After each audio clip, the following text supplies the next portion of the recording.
नमस्कार। मैंने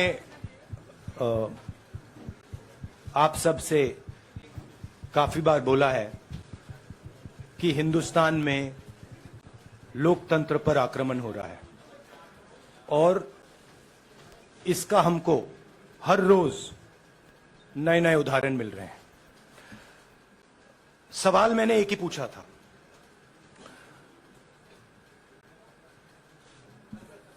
फाउंडेशन पे जाता हूं। अदानी जी की शेल कंपनीज हैं, अदानी जी की शेल कंपनीज हैं, उसमें 20,000 करोड़ रुपया किसी ने इन्वेस्ट किया। अदानी जी का पैसा नहीं है, अदानी जी का इंफ्रास्ट्रक्चर बिजनेस है, पैसा किसी और का है। सवाल यह है, ये जो 20,000 करोड़ रुपए हैं ये किसके हैं? यह सवाल मैंने पूछा। मैंने पार्लियामेंट हाउस में प्रूफ देके, जो मीडिया रिपोर्ट से मैंने निकाला, अदानी जी और नरेंद्र मोदी जी के रिश्ते के बारे में डिटेल में बोला। रिश्ता नया नहीं है, रिश्ता पुराना है। जब नरेंद्र मोदी जी गुजरात के सीएम बने थे तब से रिश्ता है और उसके बहुत सारे पब्लिक प्रूफ्स हैं। हवाई जहाज में मैंने फोटो दिखाई, नरेंद्र मोदी जी बड़े कंफर्ट में बैठे हुए थे अपने दोस्त, अपने मित्र के साथ। पार्लियामेंट में मैंने दिखाई। यह सवाल मैंने पूछा। फिर मेरी स्पीच को एक्सपंज किया गया। मैंने स्पीकर को डिटेल चिट्ठी लिखी, पॉइंट बाय पॉइंट, कि मैंने कहा कि एयरपोर्ट्स अदानी जी को रूल बदल के दिए गए हैं। ये लीजिए रूल की कॉपी जिसको बदला गया है। चिट्ठी लिखी, कोई फर्क नहीं पड़ा। फिर मेरे बारे में मंत्रियों ने पार्लियामेंट में झूठ बोला कि मैंने विदेशी ताकतों से मदद मांगी। मैंने ऐसी कोई बात नहीं की है। मैंने कहा स्पीकर से, मैंने जाके कहा, स्पीकर सर, पार्लियामेंट का नियम है कि अगर किसी मेंबर पर कोई एक्यूजेशन लगाता है तो उस मेंबर को जवाब देने का हक होता है। मैंने एक चिट्ठी लिखी, उस चिट्ठी का जवाब नहीं आया। दूसरी चिट्ठी लिखी, उस चिट्ठी का जवाब नहीं आया। फिर मैं स्पीकर के चेंबर में गया। मैंने स्पीकर सर से कहा, स्पीकर सर, ये कानून है, ये रूल है, इन्होंने झूठा आरोप लगाया है, मुझे आप बोलने क्यों नहीं दे रहे हैं? स्पीकर सर मुस्कुराते हैं, कहते मैं नहीं कर सकता। और फिर उसके बाद आपने सबने देखा क्या हुआ। सवाल पूछना मैं बंद नहीं करूंगा। नरेंद्र मोदी जी का अदानी के साथ क्या रिश्ता है और 20,000 करोड़ रुपए किसके हैं, मैं पूछता जाऊंगा। मुझे कोई डर नहीं लगता इन लोगों से। और अगर ये सोचें कि मुझे डिस्क्वालीफाई करके, धमका के, जेल में डाल के मुझे बंद कर सकते, नहीं, मेरी वो हिस्ट्री नहीं है। मैं हिंदुस्तान के लोकतंत्र के लिए लड़ रहा हूं और मैं हिंदुस्तान के लोकतंत्र के लिए लड़ता रहूंगा। किसी चीज से नहीं डरता हूं, यह सच्चाई है। अब आप सवाल पूछिए। एक एक करके प्लीज। हाँ मोहित, I'll say it in English also. Sorry. I'll say it in English also. The question begins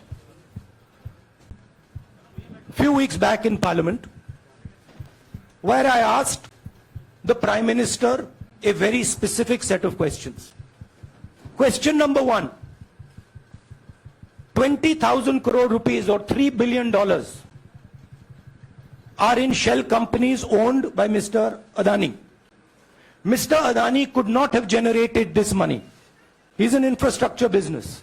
Where did this money come from? Whose money is it? That was the first question. Whose shell companies are there? These companies are working in the defense field. Why does nobody know whose money this is? There is a Chinese national involved in this. Why is nobody asking the question, who is this Chinese national? That was the first question. Second question was, set of questions with proof.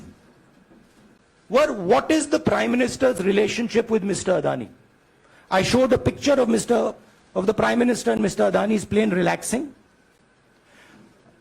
I gave documentation about the defense industry, about the airports, about statements made in Sri Lanka, about statements made in Bangladesh, pictures of Mr. Narendra Modi sitting with the State Bank chairman in Australia.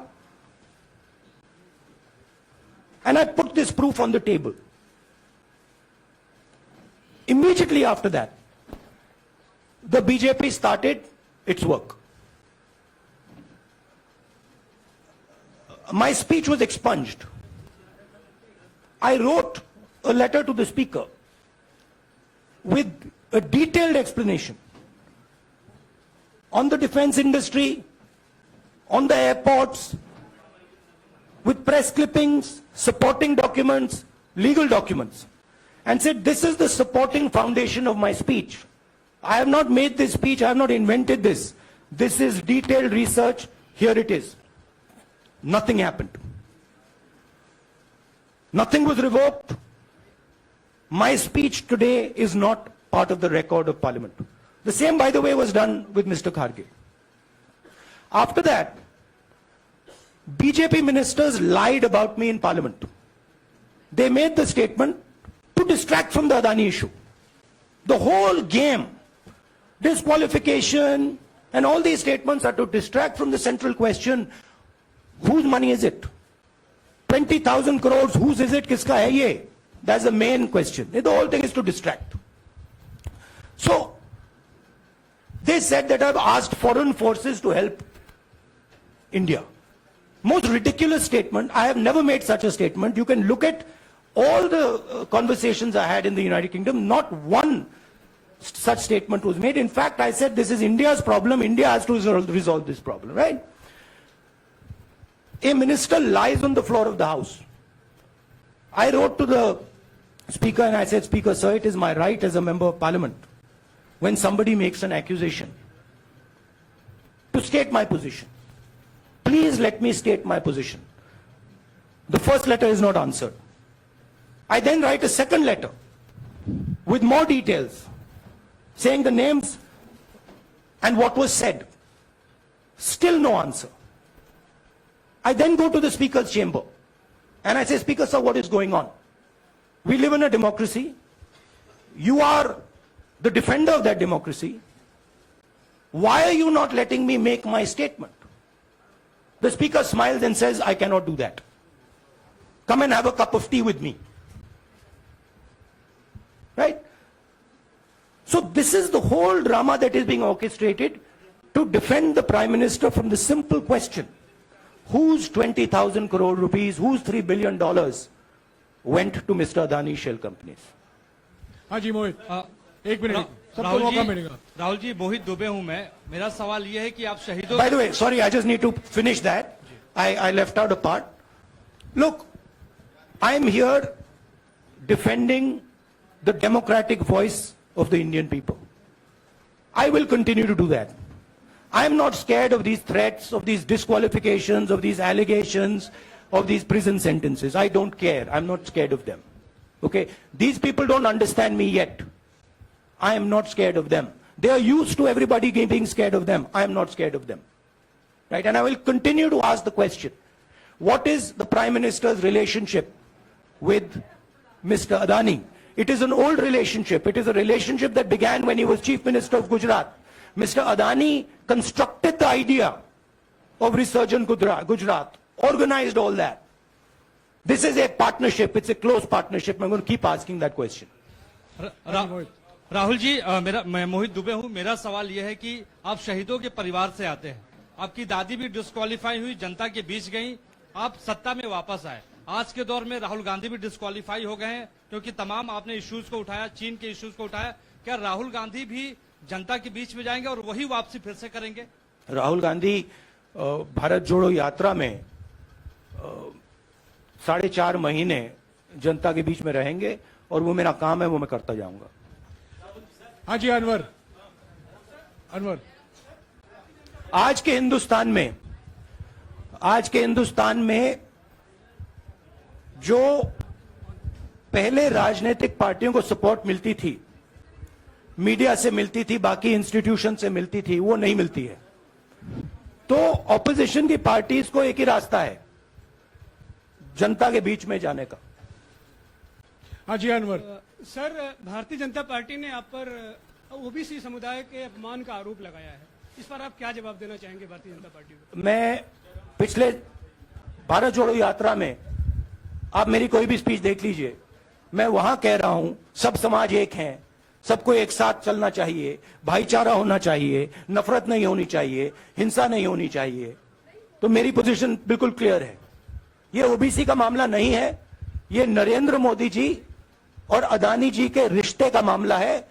20,000 crore रुपए जो अदानी जी को पता नहीं कहां से मिले, उसके बारे में मैं सवाल पूछ रहा हूं और उसका जवाब चाहिए। बीजेपी ध्यान को भड़काने की कोशिश करती है, कभी ओबीसी की बात करेगी, कभी विदेश की बात करेगी, कभी कुछ और बात करेगी, कभी डिस्क्वालिफिकेशन की बात करेगी, मगर सवाल यही है 20,000 करोड़ रुपए, $3 बिलियन किसका था? संजय मिश्रा। और वो अदानी का पैसा नहीं हो सकता। संजय मिश्रा।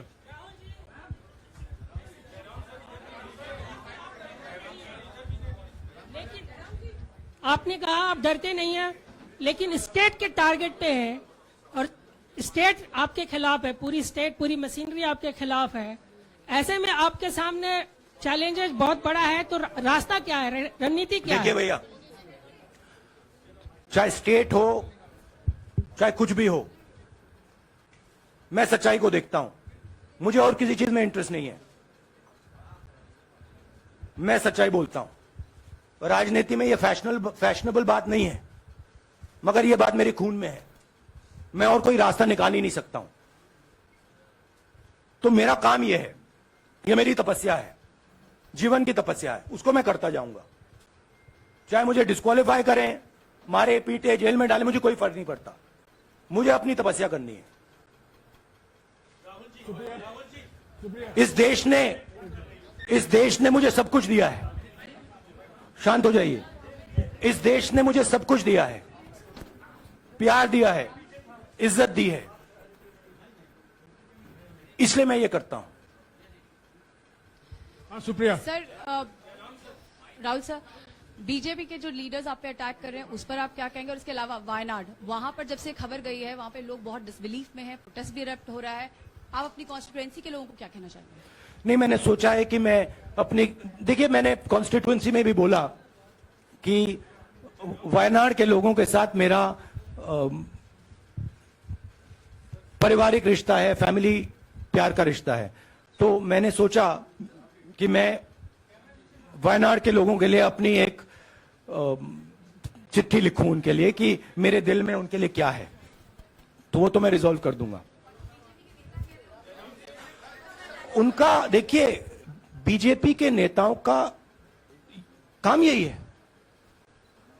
देखिए, वो सब नरेंद्र मोदी जी से डरते हैं, कारण आप जानते हो। नरेंद्र मोदी जी ने कहा कि देखिए ध्यान हटाना है। वो सब जानते हैं अदानी जी और नरेंद्र मोदी जी का रिश्ता, सारे के सारे जानते हैं क्या रिश्ता है, सब जानते हैं, मगर डरते हैं। तो अगर नरेंद्र मोदी जी ने उनसे कहा कि भैया ध्यान उधर करो, ध्यान उधर करेंगे। मगर सवाल यही है 20,000 करोड़ रुपए किसका है? हाँ, जैनेंद्र। राहुल जी, पूरी कांग्रेस पार्टी, सर, पूरी कांग्रेस पार्टी ये कह रही है कि आप चाहे वो गुजरात की कोर्ट ने आपको सजा सुनाई या आपका निलंबन हुआ, ये सब कुछ केंद्र सरकार, प्रधानमंत्री के इशारे पर हो रहा है। लेकिन बीजेपी कह रही है कि कानून ने अपना काम किया है। तो जो ये दलील है कि कानून ने आपको सजा दी है और उसी की वजह से आपका निलंबन भी हुआ है, इस पर आप क्या देखिए, कहेंगे? आपको लगता है कि लीगल PM के मैटर इशारे है, पर ये हुआ है। लीगल मैटर है। मैं हिंदुस्तान के लीगल सिस्टम को रिस्पेक्ट करता हूं। मैं लीगल मैटर पे इस प्रेस कॉन्फ्रेंस में बात नहीं करना चाहता हूं। हाँ संजीव, अगर आपके लीगल सवाल होंगे तो आप हमारी लीगल टीम से पूछ लीजिए। संजीव 1 मिनट संजीव।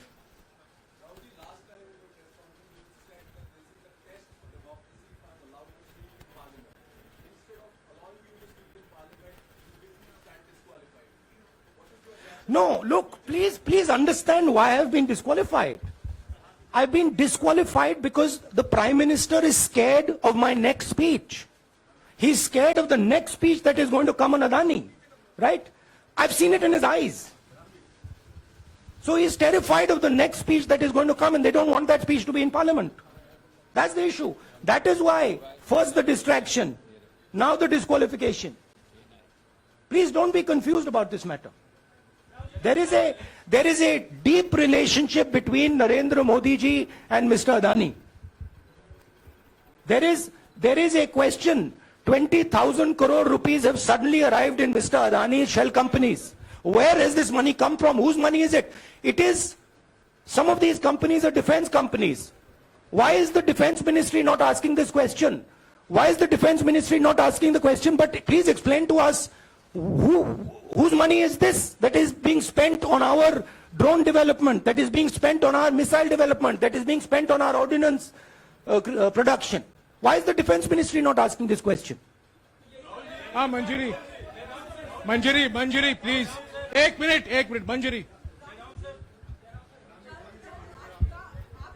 सदस्यता की रद्द हुई तो उसके बाद बहुत सारे ऐसे विपक्षी दल जो अभी तक कांग्रेस से दूरी बना के चलते थे वो भी आपके समर्थन में आए। तो आपको क्या लगता है अब वो समय आ गया है जब सारे विपक्ष को एकजुट हो जाना चाहिए? मैं उन सब विपक्षी दलों का धन्यवाद करता हूं कि उन्होंने इस बात में हमारी सपोर्ट की और हम सब मिलके काम करेंगे। रंजीता, जिस बयान को लेकर आपको ये सजा सुनाई गई है, क्या आपको लगता है, आपको अफसोस है उस बयान को लेकर? क्या कहेंगे उस बयान पर? अब देखिए, अब ये लीगल डिस्कशन है, उस पे मैं टिप्पणी नहीं करना चाहता हूं क्योंकि ये कोर्ट में मामला है। मगर मैं जो भी सवाल उठाता हूं वो सोच समझ के उठाता हूं। हाँ जी नीरज। राहुल जी अभी कुछ ही दिन पहले लक्षद्वीप के सांसद मोहम्मद फैजल की सदस्यता गई थी और बाद में हाईकोर्ट ने स्टे कर दिया था। अभी उनकी मेंबरशिप रीइंस्टेट नहीं हुई है। देखिए, सुन लीजिए। हाँ। राहुल जी सुन लीजिए, अभी उनकी सदस्यता रीइंस्टेट नहीं है, लेकिन चुनाव आयोग ने चुनाव की घोषणा करने के बाद उसे रोक दिया था। अगर ऊपरी अदालत से आपको स्टे मिलता है तो आपको उम्मीद है कि लोकसभा स्पीकर भी आपकी सदस्यता को बहाल कर देंगे? मुझे उम्मीद में कोई इंटरेस्ट ही नहीं है। चाहे मुझे सदस्यता मिले ना मिले, मैं अपना काम करूंगा। अगर ये मुझे परमानेंटली डिस्क्वालीफाई कर दें तो भी मैं अपना काम करूंगा। अगर मुझे रीइंस्टेट कर दें तो भी मैं अपना काम करूंगा। मुझे कोई फर्क नहीं पड़ता मैं पार्लियामेंट के अंदर हूं या बाहर हूं, कहां हूं। मैंने आपसे कहा मुझे अपनी तपस्या करनी है, मैं उसको करके दिखाऊंगा। आपके लिए नहीं, अपने लिए। रवि एक मिनट रमन, हाँ। एक मिनट रमन।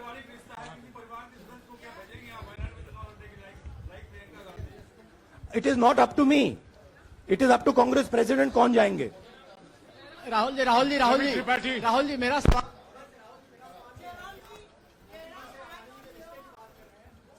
आपके यहाँ बैठे हैं। हाँ। दोनों मुख्यमंत्रियों का भी अडानी जी से रिश्ता है, उनके साथ लेन देन का मामला, उसका कहा जाए धंधे का मामला है। लेकिन क्या धंधे का मामला क्या बात कर रहे हैं? ये धंधा रोकेंगे ये लोग? जिनके पास जो भी स्टेट का उनके साथ नाता है, जो भी बिजनेस चल रहा है, वो बिजनेस रोका जाएगा क्या? देखिए, सिंपल सी बात है, आप डिस्ट्रैक्ट करने की कोशिश मत कीजिए। 20,000 करोड़ रुपए अदानी जी की शेल कंपनीज में कहां से आए? आप इंक्वायरी कीजिए। अगर बात निकली कि हमारे चीफ मिनिस्टर का पैसा है तो इनको जेल में डाल दीजिए। अगर बात निकली तो किसी और का पैसा है तो उसको जेल में डालिए। हाँ Siddharth. Sir, Rahul sir, please Rahul madam sir. 1 minute. Madam आप लोकतंत्र को बीच में मत समझिए। बोलिए, please। ये जो पैनिक रिएक्शन इन्होंने किया है नरेंद्र मोदी जी ने, इससे सबसे ज्यादा फायदा मिलेगा विपक्ष को। ये इन्होंने हमें हथियार पकड़ा दिया है। ये आप बात समझिए। ये मोदी जी पैनिक में आ गए कि बात निकल जाएगी, ये 20,000 करोड़ रुपए किसके हैं, डर गए, घबरा गए, इन्होंने पूरा सीक्वेंस शुरू कर दिया। ये विपक्ष को सबसे बड़ा इन्होंने हथियार दिया है। राहुल जी, क्योंकि जनता के माइंड में अब एक सवाल आ गया है कि जनता जानती है कि अदानी जी भ्रष्ट व्यक्ति है। अब जनता के माइंड में यह सवाल उठा है कि इस भ्रष्ट व्यक्ति को हिंदुस्तान का प्रधानमंत्री क्यों बचा रहा है। यह मतलब अब सब कुछ बीजेपी के लोग, नरेंद्र मोदी जी सब कुछ इस व्यक्ति को बचाने के लिए क्यों कर रहे हैं। दूसरा सवाल, बीजेपी के लोगों ने कहा कि अदानी पर आक्रमण देश पर आक्रमण है। मतलब इनके माइंड में देश अदानी है और अदानी देश है। बात समझिए। राहुल जी, हाँ, सिद्धार्थ। राहुल जी, मेरा सवाल आपसे ये सिद्धार्थ। है कि जब आप ये फैसला सामने आया, आपको मैक्सिमम पनिशमेंट जो है इसमें जो हो सकती है वो आपके लिए मुकर्रर की गई। इस बीच कई लोगों ने ये भी कहा, आपके पार्टी के भी एक सांसद ने कहा कि कम से कम जज को ये देखना चाहिए था कि सामने जो शख्स है वो एक गांधी परिवार से आता है। इस पर आप क्या कहेंगे, और आपको लगता है मैक्सिमम पनिशमेंट जो है आपके केस में, मैक्सिमम पनिशमेंट आपके लिए मुकर्रर की गई, क्या आपको इसके पीछे क्या कहना है आपका? वही मैंने कहा, अगर डिस्ट्रैक्शन करना है, मैक्सिमम पनिशमेंट की तो जरूरत है। मिनिमम पनिशमेंट से बात थोड़ी बनेगी। मैं तो सोच रहा था भैया 5 साल होते, 7 साल होते, 10 साल होते, वो भी मिल जाता। मुझे क्या फर्क पड़ रहा है। यार राजदीप,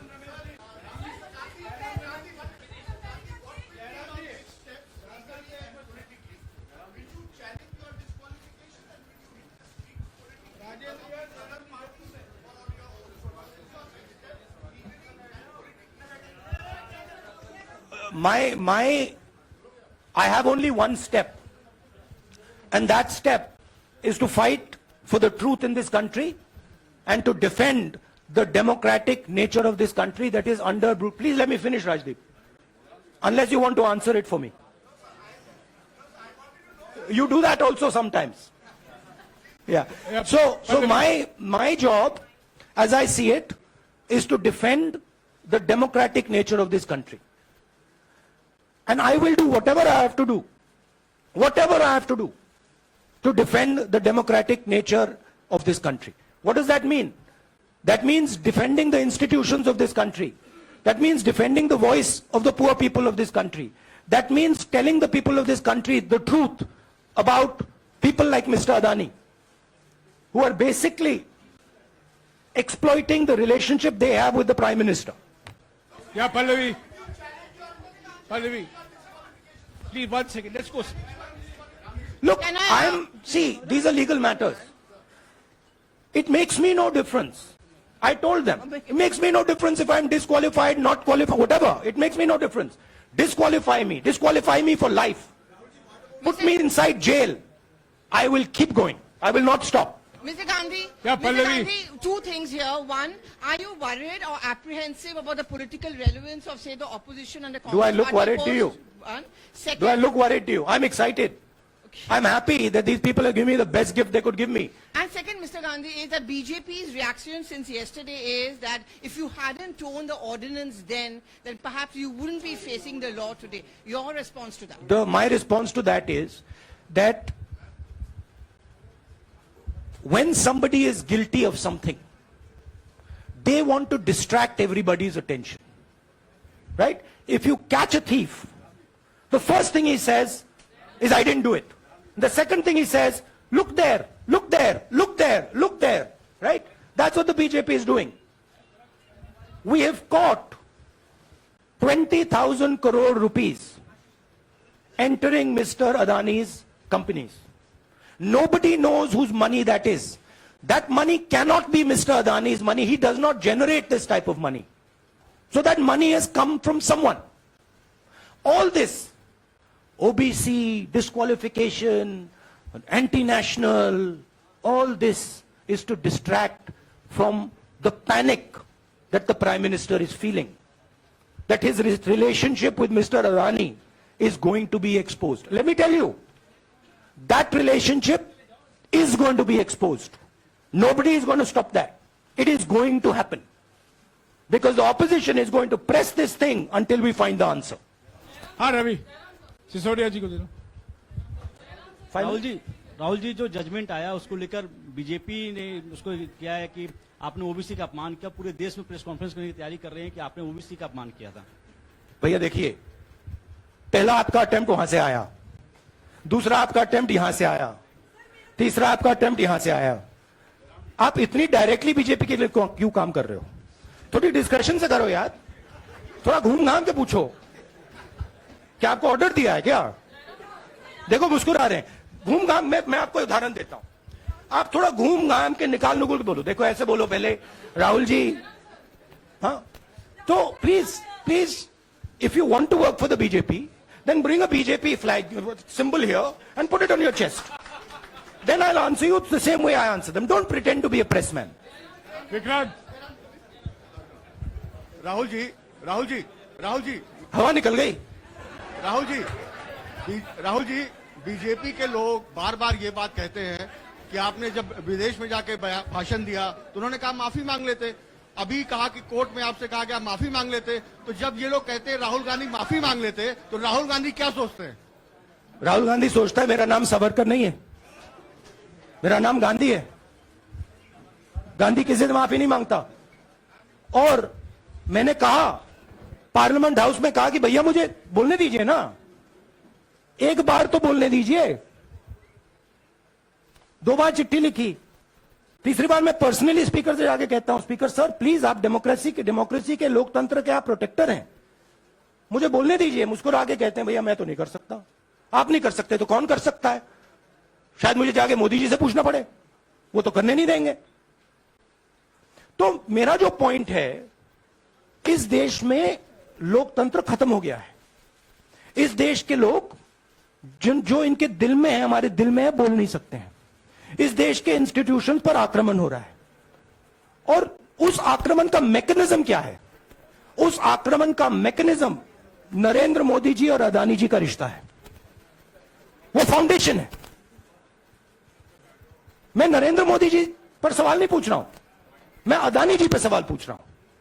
बीजेपी अदानी जी को क्यों प्रोटेक्ट कर रही है? आप नरेंद्र मोदी जी को प्रोटेक्ट कीजिए। मैं अदानी जी पे पूछ रहा हूं, आप अदानी जी को क्यों प्रोटेक्ट कर रहे हो? आप इसलिए अदानी जी को प्रोटेक्ट कर रहे हो क्योंकि आप ही अदानी हो। Thank you.